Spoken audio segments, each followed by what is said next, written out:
They tell you therapy is where healing begins. That you sit in a quiet room, speak your truth into the air, and someone on the other side of the couch helps stitch the bleeding parts back together. That's what I believed when I first walked into Dr. Randall Hayes' office. It smelled like lavender and old books. There was soft jazz playing, and the lighting was warm, like a sun that didn't burn. He looked the part too. Late 40s, wire-rimmed glasses, a voice that never raised, calm to the point of eerie. He nodded a lot, smiled at just the right moments. I thought he was listening. I was wrong. I was sent there after the breakdown. That's what my friends called it, a breakdown. As if a mind can collapse like a machine and be patched back together with pills and polite conversation. They didn't understand what it felt like to be carved open slowly, emotionally, by people who claimed to love you. They didn't see the way my life had been gutted from the inside. Dr. Hayes said he did. He encouraged me to speak about the abuse, about the betrayal, about the 3 people who turned my world into a living autopsy: Jamie, Carson, and Danielle. My best friend, my former partner, and my older sister. The unholy trinity of psychological warfare. Jamie had slept with Carson behind my back, twice, then denied it until screenshots tore the lie open. Carson gaslit me for a year, telling me I was paranoid, that my anxiety was too much, that I was inventing problems to feel special. Danielle sided with them both, told our family I was unstable, said I was addicted to attention, that maybe I needed help. So I went to therapy and poured myself out. Dr. Hayes took notes. He asked good questions, made me feel seen, and I talked. Session after session. I told him things I hadn't told anyone, about the shame, the dreams, the dark thoughts. I thought I was healing. Then one night I went to a bar, and I saw them. Jamie and Danielle laughing over drinks, Carson sitting beside them, and they were talking about me. Didn't hear everything, but I caught one sentence, word for word, slipping from Danielle's mouth like venom on a silver spoon. He said that in therapy? No way. My stomach turned cold. They were quoting me, word for word. They knew things I had only said in that room. I stood outside, frozen, heart thudding against my ribs like a drum. I felt the world tilt. My mind reeled through every session, every confession, every moment I thought I was safe. And I saw it, clear as blood on snow. Dr. Hayes had fed them everything. My therapist was a mole. I didn't scream. I didn't confront them. I walked home, silent, numb. The kind of silence that comes before a storm. The kind that sharpens instead of calms. Because if they thought they could use my pain as entertainment, they had no idea what I was capable of when the tears stopped. I didn't go back to therapy. I went to war. First, I bought a recorder, then a second. I disguised them inside pens, a key fob, a USB stick. I found a friend who worked in IT security, paid him under the table to teach me how to set up remote access to cloud backups. Everything I recorded would auto-amend the moment I got near a network. Then I smiled my way back into the lion's den. I returned to Dr. Hayes, said I was ready to continue. He nodded like he was relieved. The mask never cracked. I gave him nothing for 2 weeks, just surface-level stories, emotional scraps, enough to look vulnerable. While I recorded everything, he didn't talk much in sessions, but he did slip. Once, he forgot to mute his phone, and I heard a text come in. I watched the screen light up. Danielle P., the screen said. I told myself to breathe. That night, I copied the number and traced it, confirmed it was my sister's. I waited another week, then planted a bug in his office. It was disguised as a charging brick. He never noticed. The recordings came in every night, long hours of silence, but sometimes gold. He talked on the phone, with Jamie, with Carson. They laughed about me. about how easy it was to pull details out, how Hayes would guide the conversation to get better material. My trauma was a performance to them, so I decided to flip the script. I started tracking their schedules. Carson had a new girlfriend. I followed him twice, watched where he went, learned the places he didn't lock his car. Jamie still used the same yoga studio every Friday at 6. Her locker code hadn't changed. Danielle worked late Tuesdays, left her laptop in her office, unlocked. One by one, I collected their digital fingerprints. Photos, emails, audio. I found Carson bragging in a voice note about cheating on his current girlfriend, too. Found Jamie's secret OnlyFans account that she ran under a fake name, complete with office selfies from a job that prohibited that kind of side hustle. Danielle's messages were the darkest. Private chats mocking our dead mother, calling her a pathetic crier. I built files on each of them, not just dirt. Character assassination kits. Then I fed them back their own medicine. Carson's girlfriend got an envelope at work. No return address, just screenshots, photos, and a letter. I'm sorry you had to find out this way. She dumped him publicly, screamed in the middle of a dinner party, slapped him so hard it made someone gasp. Jamie's job got an anonymous tip about inappropriate online conduct. I made sure to time it right before her big promotion review. She lost the position, then the job. Danielle's company received a whistleblower complaint with direct quotes from her mocking clients with disabilities. They suspended her. The HR review started the next day. None of them knew who was behind it. They blamed each other. I knew, because I heard it. Dr. Hayes let it slip in a phone call. They're unraveling, he whispered. This is getting out of hand. I smiled in the dark. He thought he could puppet my pain. So I made him feel powerless in his own office. There's a moment during a storm when everything holds its breath, just before the sky cracks, just before the thunder breaks your bones. That's where I lived, in that tight, humming silence, while the people who mocked my pain started to drown in their own. Dr. Hayes began to panic. The recordings I had of him whispering to my abusers were precise, damning, undeniable. I hadn't released them yet. I didn't need to. Fear worked better than exposure. I started leaving hints. A printout of a transcript from one of his phone calls slipped under his office door. An email from a dummy account titled, "You should have been quiet," with an attachment labeled Session 7 Wait. A pen left on his desk that wasn't his, one of the ones I used to record him. He stopped calling Danielle. Stopped meeting Jamie for drinks, canceled 2 weeks of appointments.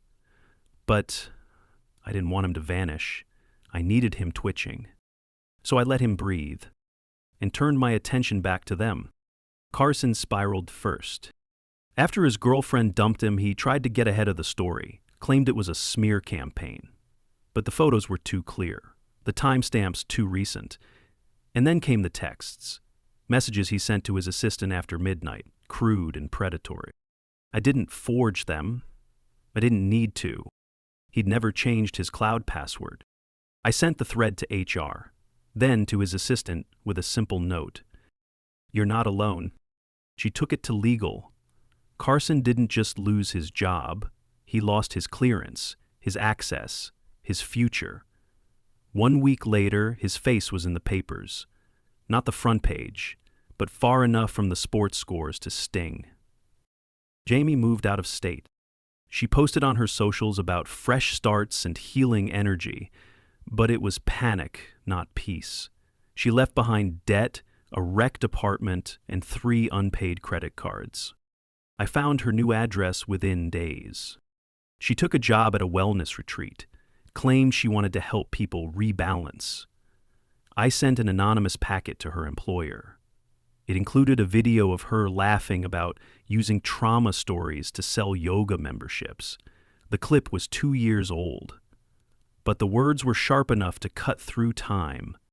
They fired her. Danielle was still fighting HR. She tried to deny everything, claimed the quotes were faked, but her tone changed after I sent her a printed email.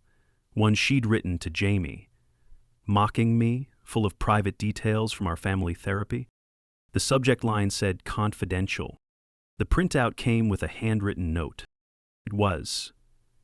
Until it wasn't. She didn't show up to work the next day, or the day after. Meanwhile, Dr. Hayes kept unraveling. His sessions got shorter, his eyes darted around the room like shadows were listening. They were. One night, he left a voicemail on Danielle's phone. I intercepted it through a cloned SIM I'd planted in her purse weeks before. "We need to talk. Someone's leaking our calls. I think he knows." He said it like I was a ghost, like he couldn't believe I was still watching. But I never stopped. I had never been a patient to him. I was a file to be mined, a voice to be harvested. He turned therapy into a hunting ground. So I became the predator. I broke into his office. Not with force. With access. I had watched him long enough to know his routine, knew when he reset his alarm, knew which window lock had corroded in the spring rains. I didn't take anything. I didn't vandalize. I left something. A stack of transcripts from our first 5 sessions. Each one printed, labeled, and highlighted where he breached confidentiality. On top, a single sheet of paper. You thought I was broken, but I was listening. He went to the police the next day. Reported harassment. Said someone was targeting him. But he couldn't prove anything, couldn't explain how someone had recordings of his conversations. Because to explain that, he'd have to admit what he had done. And no therapist wants to admit they leaked a patient's trauma for gossip. So the report went nowhere. And his paranoia bloomed. He stopped driving his own car, started checking under it for trackers. He changed offices 3 times in 2 months, stopped seeing patients altogether. Word got out in the mental health community, rumors about a lawsuit, a confidentiality breach. No one trusted him anymore. He closed his practice in December. I saved the final hit for the new year. A letter. Thick, sealed, addressed to the state licensing board. Inside, a full account of his unethical conduct, supported with audio files, transcripts, and testimony from another former patient I found online. She hadn't known what he'd done to me, but when I contacted her, she shared her story. He had betrayed her too. It wasn't just me. I included her statement, signed. The board opened a formal investigation. Dr. Hayes lost his license 3 months later. He was never charged, never arrested, but he was ruined. He moved out of state, tried to start over. But every new employer got an anonymous email. Every new listing was poisoned before it bloomed. Danielle was next. The HR case went public after an internal leak. Not mine, just someone inside who wanted her gone. Her clients pulled out. She resigned before they fired her. She changed her name online, deleted every account. She still lived in the city, but not as Danielle, as someone quieter, smaller. And Jamie? She checked into a wellness retreat. As a patient this time, said she was suffering from stress and anxiety, couldn't sleep, kept hearing things, kept thinking someone was watching. She was right. I still had the cameras outside her new apartment, the mics embedded in the light bulb, the tracker under her car. She had taken everything from me. But now she checked every lock, slept with a bat beside her bed, told friends she was being stalked, that someone was punishing her. No one believed her. Because therapy is a funny thing. So it only works when you're innocent. After the smoke clears, the ash settles in unexpected places. Jamie moved again, quietly.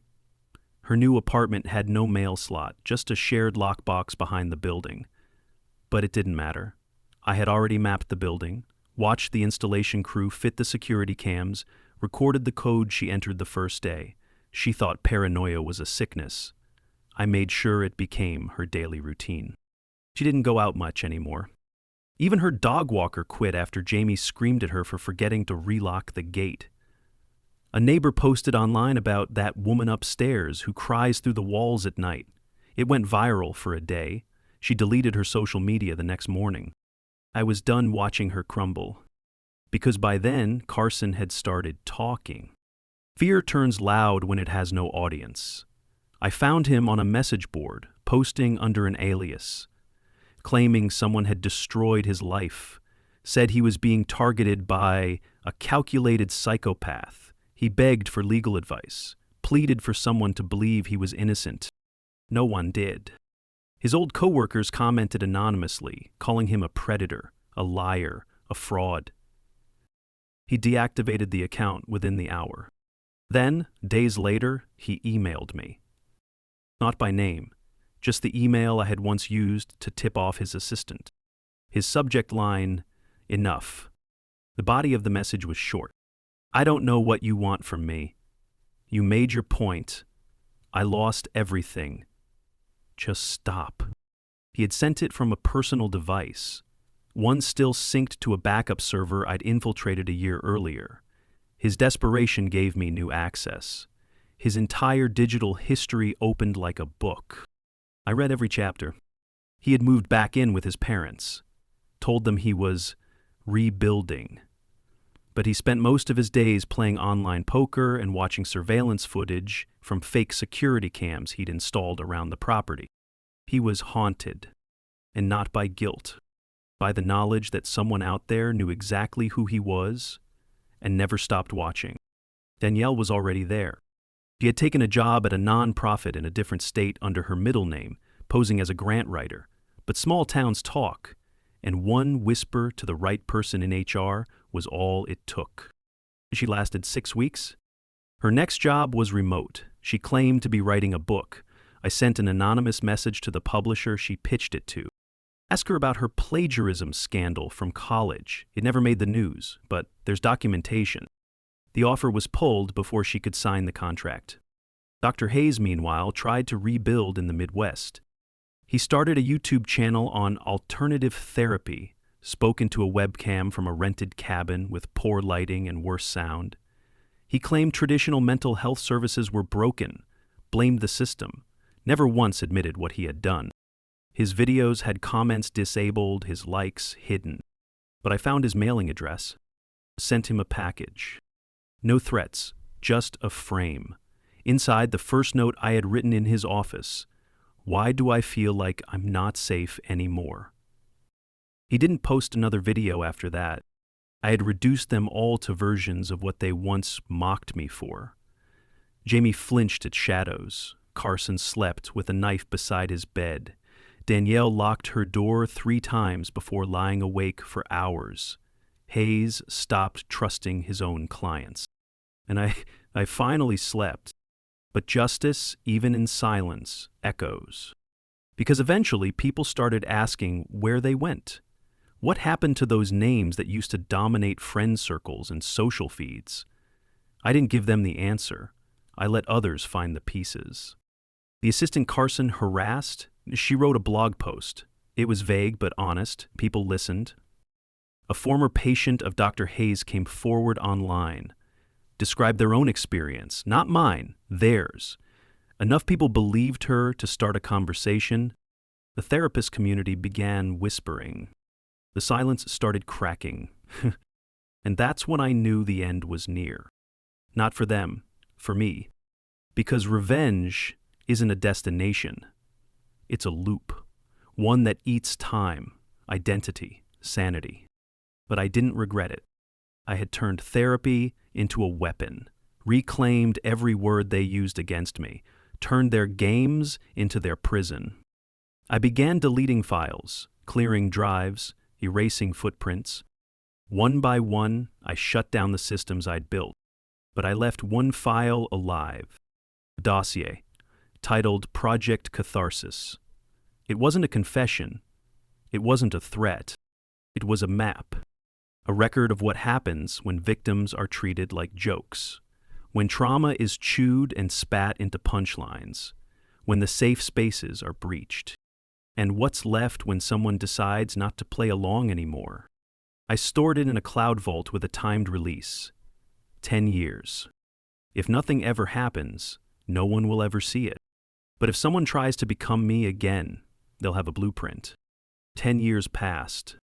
Not all at once. Not quietly, but slowly, like dust settling on forgotten furniture. like echoes fading in an empty house. I had moved, changed names twice, found work in places where no one asked why I didn't smile in photos. I didn't talk about what happened, not to anyone, but I lived. That was enough. The world forgot Jamie Carson, Danielle, and Dr. Hayes. They vanished the way people do when their stories rot. No one wanted to be associated with them. The people who defended them once had grown silent. The ones who mocked me had reshaped the narrative to make themselves look neutral. It didn't matter. I hadn't done this for revenge anymore. By the end, it had become something purer. A correction. Dr. Hayes was last seen working as a copy editor for a low-rent wellness magazine. His articles were riddled with typos. He had stopped smiling in photos. He wrote about forgiveness, but never about responsibility. A former colleague mentioned seeing him at a pharmacy muttering to himself, double-checking prescriptions like they were riddles.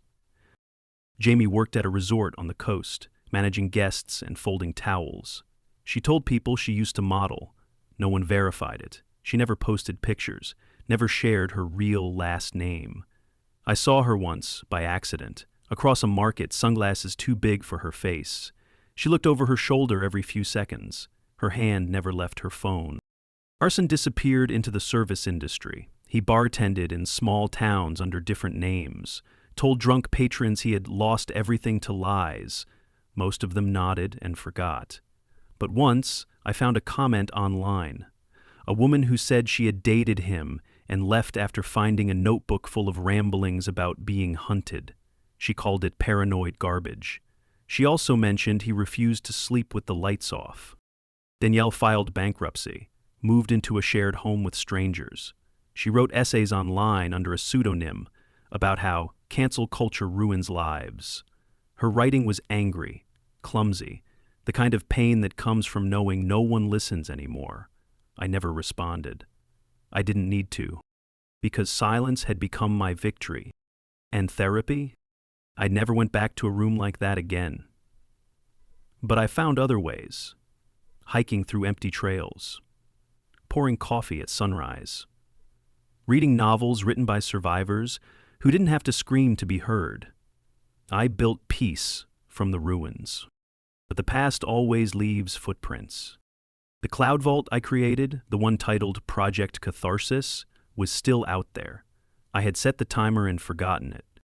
Until I got a message. Anonymous, just a subject line, "We read." I froze.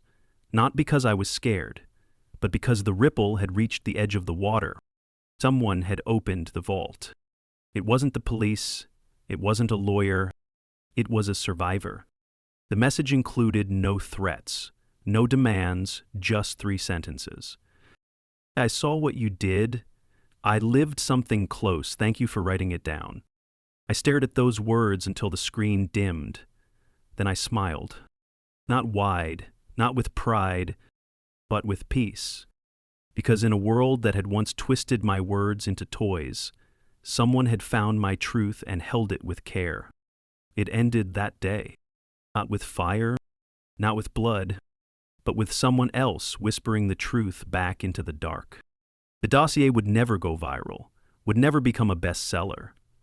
That wasn't its purpose. It was a record, a warning carved in quiet letters, a message in a locked drawer that said, "You are not crazy, you are not alone, and you are not powerless." Moved again after that. New town, fewer screens, real conversations with people who didn't ask about my past. Sometimes I pass a therapy clinic and pause for a second, not to enter, just to watch. I see patients with guarded eyes and therapists with practiced smiles. And I wonder if the room inside is safe. Then I walk on. Because for me, healing didn't come from that room. It came from walking through fire and refusing to stay ash. It came from turning silence into strength. From remembering everything and making sure they never forgot what they did. She laughed in therapy. He mocked me behind my back. They twisted my pain for their pleasure. But now they sleep with one eye open. Now they check the locks. Now they whisper their truths to strangers, praying someone believes them. But no one does. Because therapy only works when you're innocent. And they never were